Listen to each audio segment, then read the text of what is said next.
Hello, this is Chanel with WTI, and this is my Transon Deep Wells paint palette.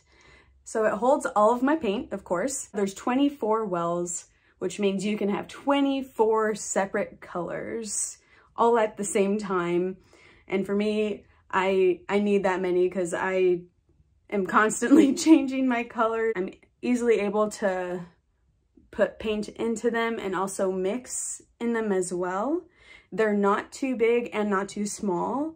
It keeps the paint good for an extended period of time, which again is good for me. Even a week later, I still had my good amount of paints that were, full. Of course, the ones that I had used most of had been dried up, but all the ones that I actually had paint in them, they stayed good, and I was able to use that color again, which is such a lifesaver.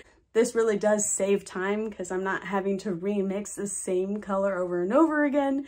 I'm able to keep it and save it until I needed to use it again. And that's why I'll continue to use this paint palette, and that is my point of view.